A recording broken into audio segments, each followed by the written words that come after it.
ठिठुरती ठंड का समय था। हर तरफ सन्नाटा पसरा था। कोई भी अपने घरों से बाहर निकलना नहीं चाहता था। भारी बर्फ पड़ने के कारण सारी सड़कें जाम थी। स्कूलों में भी छुट्टी थी। पहले कभी किसी ने इतनी ठंड का सामना नहीं किया था। सब लोग अपने घरों में कुछ सूखी लकड़ियां जलाकर गुजारा कर रहे थे। इसी बीच कुछ जवान बच्चे नेकी का काम कर रहे थे। गरीब बेसहारा लोगों को खाना, कपड़े और जरूरत की सारी चीजें दे रहे थे। हे अमन, लगता है ठंड और बढ़ने वाली है। देखो तो कितनी तेज हवाएं चल रही हैं और ये बर्फबारी भी रुकने का नाम ही नहीं ले रही है। बिल्कुल सही कहा रोहन तुमने। मुझे तो ये लग रहा है कि अगर इसी तरह हम इंसान इतनी तेजी से पेड़ों को काटेंगे तो एक दिन हमारी धरती रहने लायक नहीं रहेगी। फ्रेंड्स, तुम्हें क्या लगता है कभी भी हम हमारी जरूरतें पूरी करने के लिए इस लगातार चलते इन पेड़ों की कटाई को रोक पाएंगे? पर अगर हम इसे रोक नहीं पाए तो जल्दी ही हमारी प्यारी धरती का अंत हो जाएगा। तुमने बिल्कुल सही कहा सलोनी। फ्रेंड्स, रोहन, क्यों ना हमारी धरती को बचाने की शुरुआत हम हमारे शहर से करें? पर हम करेंगे क्या? हर तरफ तो दूर दूर तक सिर्फ बर्फ ही नजर आ रही है। ऐसी हालात में हमें लोगों की मदद करना जारी रखना चाहिए और जैसे ही मौसम बदले तो हमें तुम्हारे इस प्लान को आगे बढ़ाने में इन्हीं लोगों की मदद लेनी चाहिए। वाह, what a wonderful idea Shivani. अब से जिन लोगों की हम मदद करेंगे उनसे हम बदले में 10 पेड़ लगाने की गुजारिश करेंगे। Yes! Friends, let's go. Already बहुत लेट हो गया है। सब लोग अपने अपने घर चले जाते हैं। अगले दिन सुबह जब रोहन अपने घर से निकलकर अपने दोस्तों से मिलने जाता है, तभी बीच में उसे कुछ लोग अपने हाथ आग में सेकते नजर आते हैं। वो भी रुककर आग के पास बैठ जाता है। थोड़ी ही देर के बाद वो अपने फ्रेंड्स के प्लान के बारे में वहाँ बैठे लोगों के साथ डिस्कशन करता है। सभी लोग उसकी बड़ी तारीफ करते हैं और फिर रोहन वहाँ से चला जाता है। कुछ दूर जाने के बाद वो अपने फ्रेंड्स को मिलता है और लोगों की मदद करने में जुट जाता है। अमन, आज मैंने अपना पेड़ों को बचाने का प्लान कुछ लोगों को बताया और वो लोग काफी खुश हुए।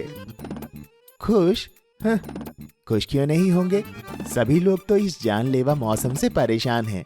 मुझे लगता है कि हमारी सब लोग मदद करेंगे। हमें भी रोहन की तरह लोगों से बात करनी शुरू करनी चाहिए। मैंने भी अपने मॉम डैड को कहा है कि हमारी इस मुहिम में हमारा साथ दें और अपने दोस्तों से भी पेड़ लगाने की बात करें। सब लोग अपना काम खत्म करके घर की ओर निकल पड़े। लेकिन जब रोहन अपने घर जा रहा था तो उसने वही सुबह वाली आग को अभी तक जलते देखा। उस आग में से बहुत ही ज्यादा रोशनी निकल रही थी, जिसे देख रोहन उसकी ओर बढ़ा और देखा कि वो कोई साधारण आग नहीं थी। आओ रोहन, मैं तुम्हारा ही इंतजार कर रही थी। तुम बोल सकती हो? हाँ रोहन, मैं एक जादुई आग हूँ। मैंने आज सुबह लोगों के साथ बातें करते सुना तुम्हें और मुझे लगा कि मुझे भी तुम्हारी मदद करनी चाहिए। मदद? वो कैसे? तुम तो चल भी नहीं सकती, तो फिर तुम हमारी पेड़ लगाने में मदद कैसे करोगी?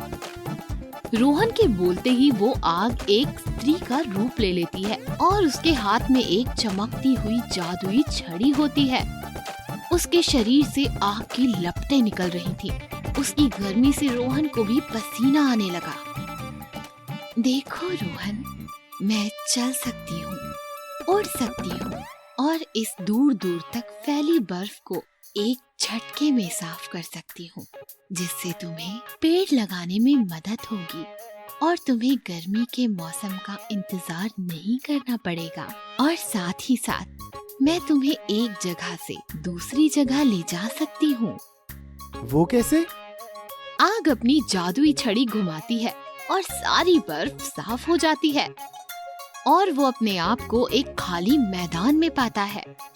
तो रोहन, ये देखो, ये खाली मैदान पहले एक जंगल हुआ करता था, जिसे कुछ दुष्ट लोगों ने पूरी तरह नष्ट कर दिया।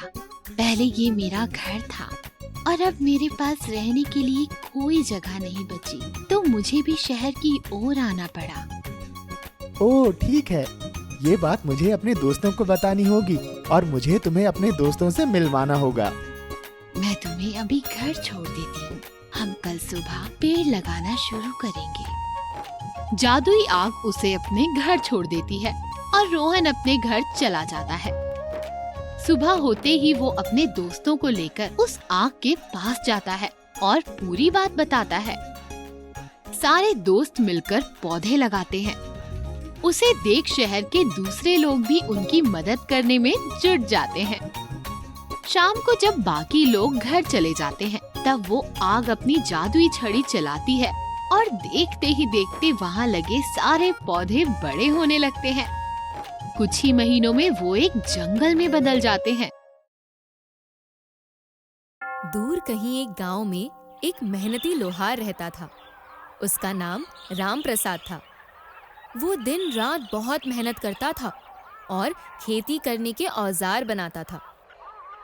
उसका एक छोटा सा खुशहाल परिवार था, जिसमें उसके 2 बच्चे और एक बीवी थे। एक दिन सुबह सुबह राम प्रसाद ने अपनी पत्नी से कहा, सुनो, जरा जल्दी से कुछ रोटियां बना दो, मैं बाजार के लिए निकल रहा हूँ और लगता है मुझे आने में आज रात हो जाएगी। थोड़ी देर बाद खाने के सामान और पानी लेकर वो बाजार की ओर निकल गया। बाजार का रास्ता एक घने जंगल से होकर गुजरता था। कुछ दूर जाने के बाद राम प्रसाद ने देखा कि एक बूढ़ा आदमी भगवान का नाम जप रहा था और जोर जोर से हंस भी रहा था। वो उनके पास गया और बोला, बाबा जी, क्या बात है, आप इतना क्यों हंस रहे हो? तब बाबा ने बोला, अरे बेटा राम प्रसाद, आओ, मैं तुम्हारा ही इंतजार कर रहा था। राम प्रसाद चौंक जाता है। बाबा जी कहते हैं, राम प्रसाद, क्या तुम अपने खाने में से थोड़ा सा खाना मुझे खिला सकते हो? मुझे बहुत भूख लगी है। राम प्रसाद खुशी से जवाब देता है, क्यों नहीं बाबा जी। और राम प्रसाद पोटली में से कुछ रोटियां निकालकर बाबा को खाने के लिए दे देता है। कुछ देर बाद बाबा ने राम प्रसाद से और रोटियां मांगी और राम प्रसाद ने अपने हिस्से की रोटियां भी उन्हें दे दी और बाबा से विदा लेकर वो बाजार की ओर निकल पड़ा। कुछ दूर जाने के बाद बाबा ने पीछे से आवाज दी, राम प्रसाद, ओ राम प्रसाद, तुमने तो सारी रोटियां मुझे खिला दी, अब तुम क्या खाओगे? राम प्रसाद ने जवाब दिया, बाबा जी, आप मेरी फिक्र मत करिए, मैं बाजार की ओर ही जा रहा हूँ। मैं वहाँ किसी दुकान से खा पीकर अपना पेट भर सकता हूँ। आप बिल्कुल निश्चिंत रहिए। राम प्रसाद की ऐसी बात सुनकर बाबा जी खुश हो जाते हैं और राम प्रसाद को एक हथौड़ा देते हैं और कहते हैं, ये लो, ये तुम्हारे बहुत काम आएगा और ये तुम्हारी बहुत मदद भी करेगा। ये देखकर राम प्रसाद चौंक जाता है और पूछता है, इस हथौड़े को आप मुझे क्यों दे रहे हैं बाबा जी? बाबा जी कहते हैं, क्योंकि बेटा, तुमने मुझ जैसे फकीर पर दया दिखाकर और अपना खाना देकर एक अच्छे इंसान होने का परिचय दिया है। और ये हथौड़ा कोई मामूली हथौड़ा नहीं है, ये एक बहुत ही चमत्कारी चीज है। इसे मुझे मेरे गुरुजी ने दिया था और अब ये मैं तुम्हें दे रहा हूँ। कभी भी इसका गलत इस्तेमाल मत करना और इसे कभी किसी गलत हाथों में मत पड़ने देना। ये कहकर बाबा जी अचानक गायब हो जाते हैं। ये सब देखकर राम प्रसाद वो हथौड़ा लेकर बाजार की ओर निकल पड़ता है। दूसरे दिन से राम प्रसाद हथौड़ा लेकर अपनी दुकान में काम करने लगा। जब वो हथौड़ा किसी लोहे पर पड़ता तो अपने आप बर्तन में बदल जाता। कभी खेती के औजार अपने आप तैयार हो जाते। ये देखकर गांव वाले आश्चर्यचकित हो गए। जिस ग्राहक को जैसा औजार चाहिए वैसा काम वो हथौड़ा कर देता था। राम प्रसाद भी अपने हथौड़े से बहुत खुश रहता था। एक दिन गांव के मुखिया ने राम प्रसाद को घर पर बुलाया और कहा, राम प्रसाद, तुम जानते हो गांव वालों को शहर जाने में कितनी परेशानी होती है। 2 दिन लग जाते हैं। तुम्हारे पास जो जादुई हथौड़ा है, क्या तुम उससे उस पहाड़ को तोड़ने में हमारी मदद कर सकते हो और गांव की खुशहाली क्या ला सकते हो? राम प्रसाद कहता है, क्यों नहीं मुखिया जी, मैं तो गांव के लिए कुछ भी कर सकता हूँ। मुखिया जी उसे उस पर्वत के पास ले गए। राम प्रसाद ने अपने जादुई हथौड़े को आदेश दिया, हे जादुई हथौड़े, जाओ और उस पर्वत के छोटे छोटे टुकड़े कर दो। हथौड़ा वहाँ से उड़ता है और देखते ही देखते पहाड़ को कुरेद डालता है। जल्दी ही गांव के लोगों ने उस जगह पर पानी और मिट्टी डालकर एक सुंदर रास्ता तैयार कर दिया। मुखिया जी ने राम प्रसाद को शाबाशी देते हुए कहा, आज तुम्हारी वजह से यह मुश्किल काम सफल हो गया। पूरे गांव को तुम पर नाज है। घर आकर राम प्रसाद के मन में एक बात आती है।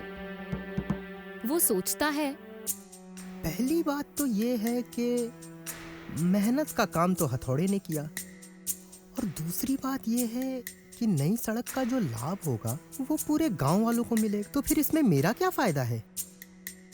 हताश होके वो दोबारा जंगल की ओर प्रस्थान करता है। थोड़ी दूर चलने के बाद राम प्रसाद को फिर से वो बूढ़ा आदमी वहीं मिलता है।